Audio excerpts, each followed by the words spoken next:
That's so cool. Look at how many there are.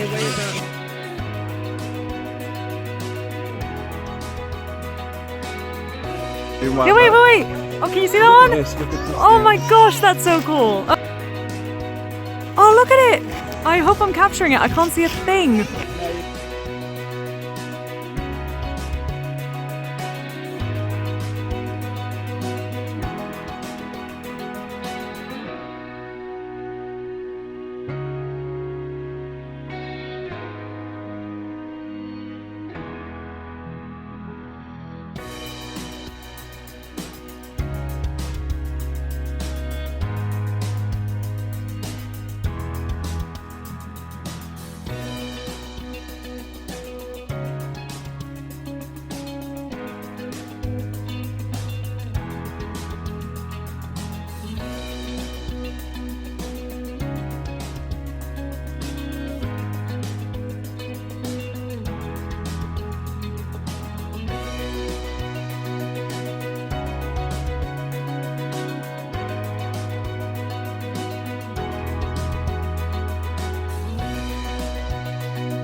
Hello, I have had the most wonderful days. I don't know when I last spoke to you. I've been busy, excellently busy. I've had such a great time and today was fabulous and still not over. I don't actually have time to talk to you properly now, which is why I'm just saying this quickly and then I'll come back later. Hopefully at some point I'll be able to talk to you. But I've had a really lovely few days and I can't believe I'm in my final week here. That's disgusting.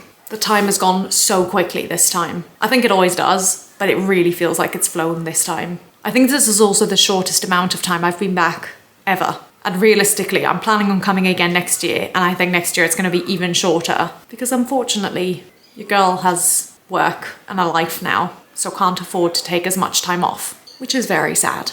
But we've got one more week to enjoy, so we're not gonna get too sad about it yet, hopefully. I feel like my hair looks really long. This is weird, I'm not used to it. I feel like since I've cut it, I've not felt like it's long until now, which probably means it's due for another cut soon. But anyway, that's all for now. I will hopefully chat to you more another time. Bye.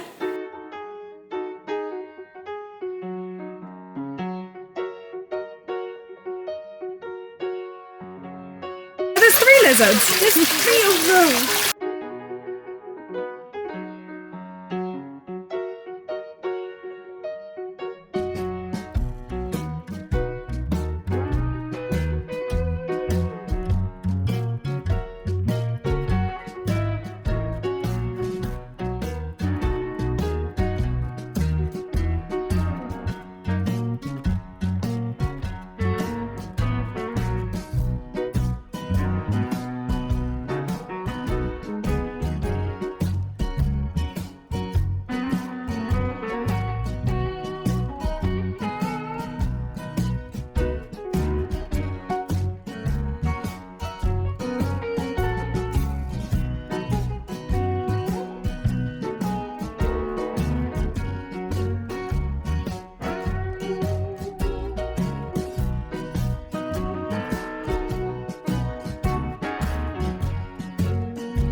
you done?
I am well and truly pooped. My beverage of choice today is this Noah's apple pear mango feijoa yuzu matcha juice smoothie. I went to shul on Saturday, Shabbat, because it was my Hebrew, well, it was my Hebrew birthday on Saturday night, and so they like to do a little something, and they gave a little goodie bag, and this was in it. And honestly, I've been saving it for the right moment, and today is the right moment. Obviously, I didn't save it very long, but I don't have that long to save it for. So let's open this up and hope it doesn't spill all over my bed.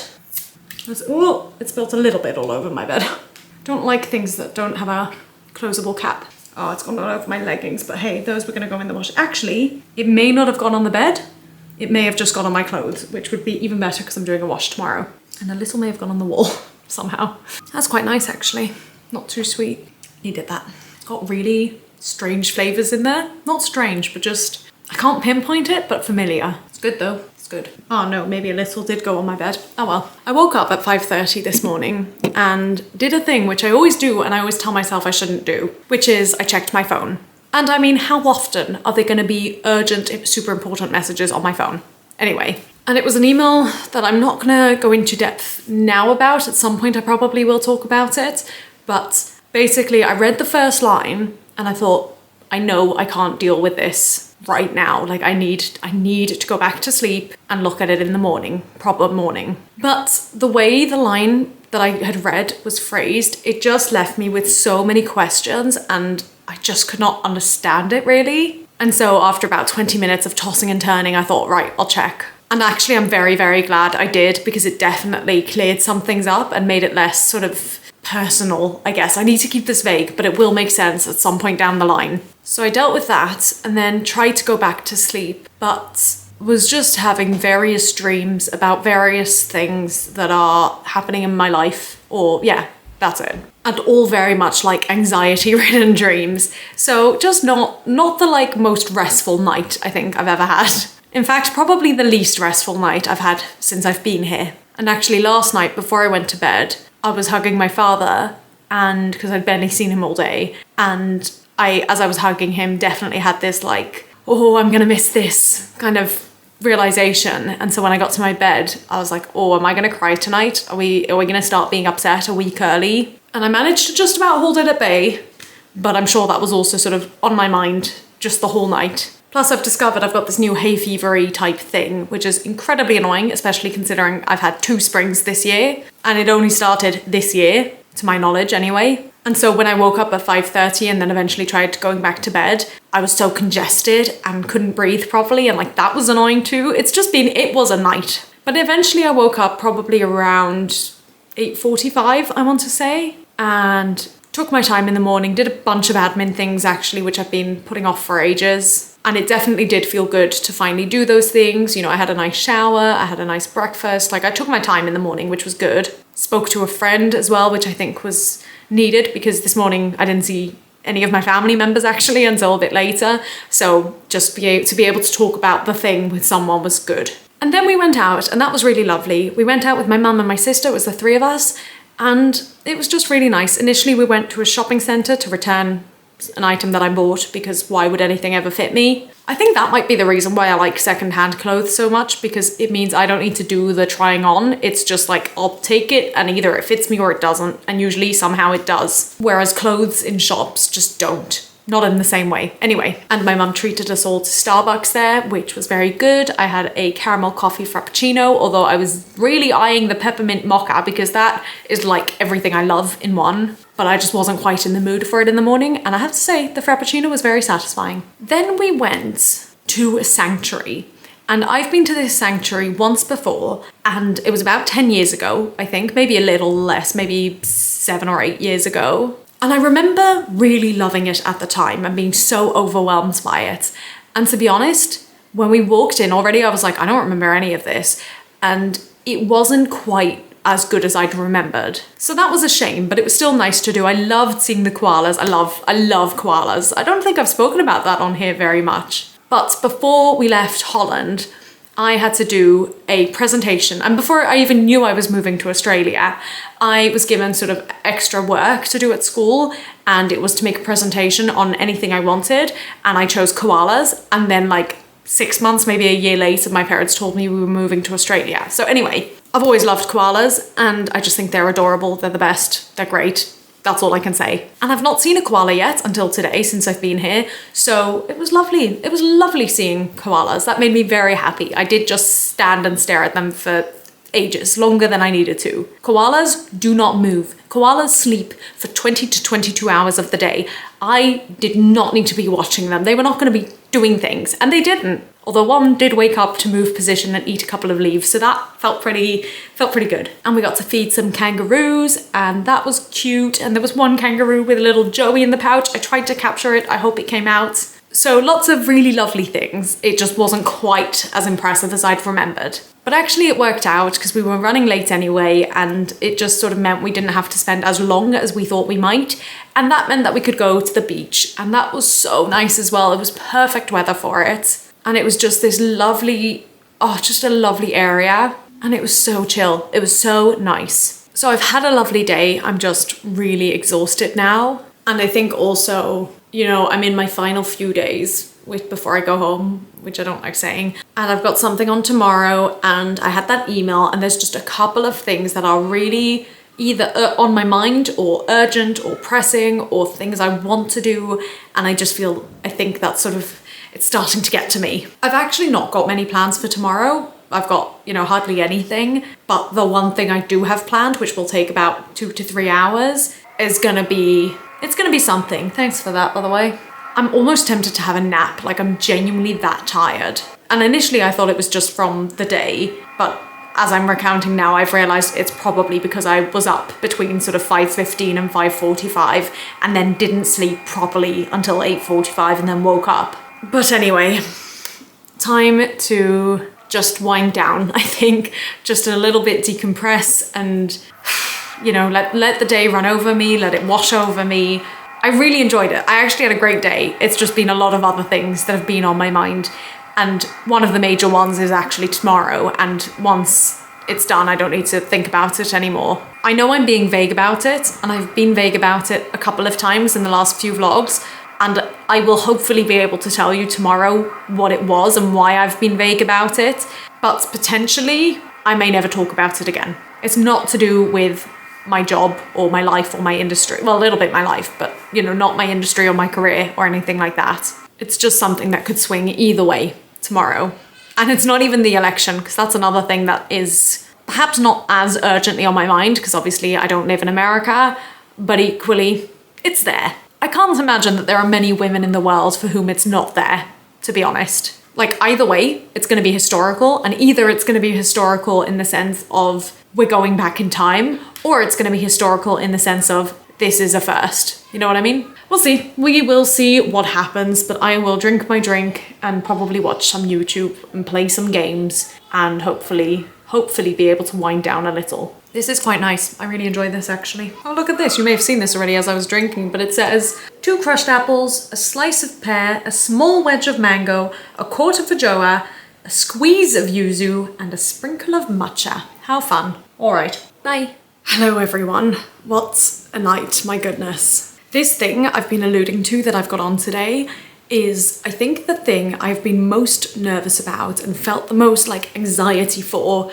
in such a long time. It's crazy. The way I felt during the night, I cannot remember the last time I was this nervous about something. I slept so badly. I woke up so many times, and each time I did fall asleep, my dreams were like anxiety dreams about what's gonna happen. I think I watched at least 10 different scenarios of the same thing, if that makes sense. The thing is happening in about 2 hours. I'm being picked up in about 1 and a bit. And initially I woke up at around 7 because even before 7, I think it was 6:45, I just could not go back to sleep. But I walked around a little bit, did some stuff on my phone, and then managed to get another hour's sleep, which is good. And then when I actually woke up, I washed my hair, which just feels so lovely. And I put on this dress, which is the new dress from my sister, and it makes me very happy. So I feel confident, which is, I think, a good start. But the thing I'm doing is somewhat weather dependent. So I have been looking at my phone. I've been switching between the weather and the US election results constantly. And at the moment, the latest I checked, it will be raining between 3 and 4, which are the only 2 hours that I'm doing this thing. And the rest of the day, it's absolutely chill. The other thing though, is I've not run in a while, which is not good.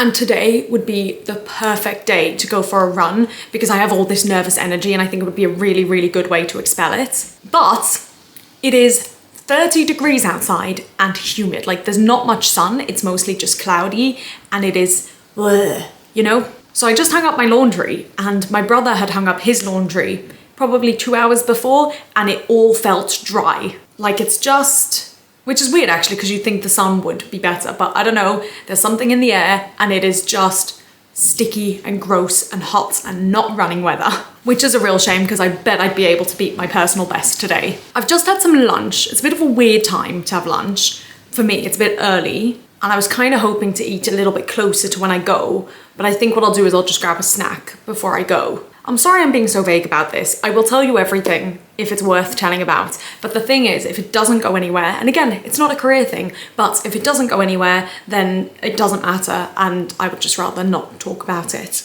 Yet, maybe one day. But also for a lot of people, I'm probably making a much bigger deal out of it than what it is. But for me, it feels like a big deal. Sorry, I'm looking at my good friend Pooh, who is a little bit sad.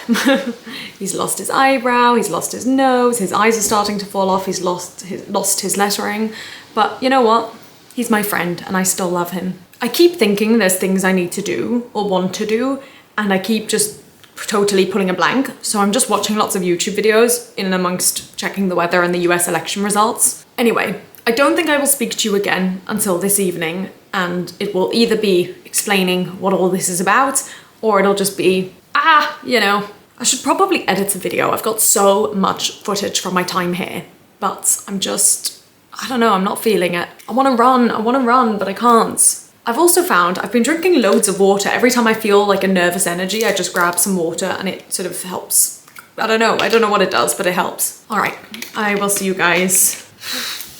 I don't know. I just hate that it's so out of my hands. Like I have prepared everything I can, and the rest is up to the gods and I just don't know. I can't envision it and I hate that. Anyway, bye. Hello. I can tell you finally what all the faff and the secrecy has been about and you'll see why I'm making it such a bigger thing in my head than in reality. But it's the same as with running, it's the same as with a lot of things. I just don't like having the pressure on it until it's over. And the thing was, I got my driver's license. Here in Australia, you're allowed to start driving at the age of 16 and you can start learning and you drive with parents or with teachers, but generally parents. And I was always a very anxious driver. I hated it. I did not feel confident on the road. I didn't like the responsibility. I was much happier being a passenger princess. And when I went away, I still was not ready to take my test. So we were like, it's fine, we'll leave it. We'll just see when it happens. And then when I came back during COVID, I did hardly any driving, and I don't even know if they were doing drive tests, but we definitely didn't bother looking because it wasn't worth it. And then I came back in April last year, and that was the first time I did loads of driving then, and that was the first time I actually felt confident while driving. I felt capable. And we all said it's a shame that I didn't know I would feel confident, because if I had known, then I would have booked the test in advance for my last week there, and it all would have been fine, probably. But because we didn't know that in advance, we didn't do that, and so I didn't go for it. And then this time round when I came,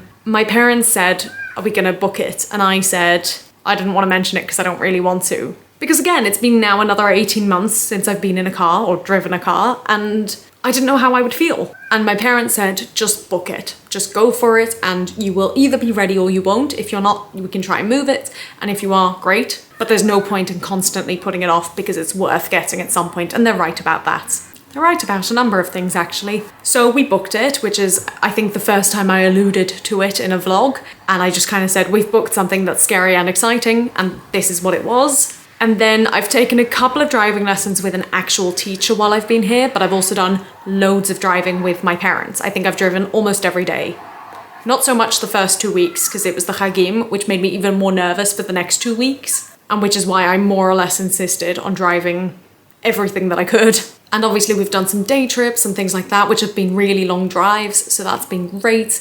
And I've had a lot of practice. But, as you could tell from the earlier clips, I was still terrified. And I think in part because my instructor hasn't at any point stopped giving me feedback. Like, even on the way to the test today, almost every move I made had feedback, and that stressed me out. It made me feel less ready than I felt. And I mentioned earlier about how a lot of it comes down to luck. Here in Australia, I'm under the impression that they tend to lean more towards wanting to pass people, whereas in the UK, I think it's a lot harder. But I was speaking to a friend who got fails because their instructor was just that little bit moody, or that little bit, I don't know, fed up, or it had been the end of the long day. I don't know exactly the context, obviously, but my friend was a very capable, or is a very capable driver, but it was just pure bad luck to be stuck with an officer who just wasn't up for it, or maybe wasn't as patient, I don't know. So I was worried about the officer, I was worried about the weather, because I think only driven in sun, because Australia, and yet, as I mentioned earlier, between 3 and 4 it was predicted to rain, and it did rain, but actually it stopped before my test, which was pure luck. And it was going to depend on the other road users, you know, if someone did something stupid, or if I panicked, which is my own fault, obviously. There was just a lot outside of my control, and how busy it would be on the roads. I've always been nervous about lane changes, and if it's absolutely packed and I'm asked to make a lane change, that's going to be really hard, at least for me. Probably for a lot of people, but especially for me. And all these factors that I was thinking about and worried about and thinking, you know, this could ruin the test for me and make me have to wait another year to 2 years before I can do the test again. Every single thing worked in my favor. I was so lucky. Obviously, I must have driven well as well, because if I was really a rubbish driver, I wouldn't have passed. But everything worked in my favor. I got to the driving site, and as we got there, another car that had just finished their test pulled in, and the officer walked out, and I sort of smiled at him, and I was friendly to him, and he was friendly to me. And I was like, you know, I'm a friendly person, I hope. And I just thought, you never know, you know, there's nothing wrong with being nice. And lo and behold, that was my officer. And actually the person he'd done the test with before had passed, which again just kind of lifts the whole confidence, just makes you feel a bit more comfortable and a bit more confident, at least me. And then we have to do an eyesight test, and I did it, and I was very confident. I said I had glasses to drive. Oh, I haven't told you guys this yet. I've got glasses. I'm so happy. It is the smallest possible prescription I think that exists, but that little bit makes a huge difference for my driving, and I think it will for theatre as well, and I cannot wait. But I said I have glasses, but I would prefer to do the eye test without, just in case. That way, if I ever don't have my glasses on me, I can still drive. And he said that's fine, and I could read the top line so easily, and I said it with such confidence. I was like, VRBNS. And he goes, are you sure? And I go, VRBNS? And he goes, no, I'm kidding, it's fine. So already at that point, I was like, okay, he's chill, you know, like we can relax a little. And then we got to the car, and I had to do sort of a pre-test check where they check that everything's working and that you know how to work a car. And part of that is to point to the horn and to point to the handbrake. And so I did those things, and then he said, point to your nose. And I just went, and again, it was just nice to like feel a little bit more relaxed, a little bit more goofy, you know? And I actually did feel I was obviously like still wanting to do a good job, but I didn't feel like I was in a test. I felt like I was just driving. It was very simple instructions. It was very easy relatively, especially the first part was mostly just turn left, turn right, turn left, turn right. And that like all easy roads and stuff. So I really wasn't worried. And then in the test, they tell you that they're either going to ask you to do a reverse parallel park or a 3-point turn. I am capable of doing both. I've done a lot of reverse parallel parks the last few weeks because I've been wanting to practice, and I've always been fine, but they do stress me out a lot more than a 3-point turn. And I was like, oh, I really hope they ask for a 3-point turn. And they did, and I was so happy. That was another moment where I was like, I cannot believe my luck. And then I had to pull over, and they just sort of stopped to make sure that up until that point I was doing well. And he actually told me, he said, you're doing really well, don't worry, which I thought was quite a comfort because it was nice to hear. And it just relaxed me a little bit more for the rest of the drive. And even the second half of the drive was like really fairly easy. I had to do a couple of lane changes, which I had been warned about. I was told that's like one of the things they check quite a number of times. But what I thought was that, you know, they'll ask at one point down the road and then they'll wait a little bit and they'll ask again. I was so lucky. I could not believe my luck. I was in one lane, let's call it the left lane, and the instructor says go into the right lane where possible. And where I was on the road, there was a traffic light behind me and all the cars were stopped behind it. So the entire area behind me was quiet. There were no cars. So off I go. I do my lane change, go into the right lane, feeling really good because I wasn't going to crash into a car. And literally about 5 seconds later, he goes, go back into the left lane. And again, these cars were still miles behind me. So I was like, brilliant, let's check again and let's go. And then again, 5 seconds later, he asked for another lane change. And again, the cars were still quite a distance. So I go and whoop, and absolutely fine. I genuinely could not believe my luck with that. I just wasn't expecting it. The fact that there were no cars behind me and that I had 3 lane changes in the space of about a minute, incredible. So every single thing that I was worried about just fell into place for me. And I'm very aware of how lucky I am. But obviously it also means that I'm a relatively capable driver. And it now means that I never need to worry about it again. Obviously I need to be competent on the roads, but just that pressure of getting the actual test is behind me. And I've been like thinking about this. It's the same as what I do with whenever I have auditions and stuff, where I've been thinking about the moment where I get to say I passed. But usually with auditions, that moment never comes. Whereas this time it actually happened. And I was sat there and I was like, I've actually passed, I've done it. And that's it, you know? And for a lot of people, it's a very, very minor thing. But as someone who has always had driver's anxiety, and less so recently, but has been putting off taking her driver's license or taking her driving test, it feels great. And also because I kind of felt that pressure of if I don't do it now, it's such a long wait until the next time that I get to do it or try. So I'm very happy, and my friend's about to pop round to celebrate, and then I think we're going to be celebrating as well tonight, and it just feels good. I'm so relieved, and I'm happy I can share that now. So yeah, that's all. Bye.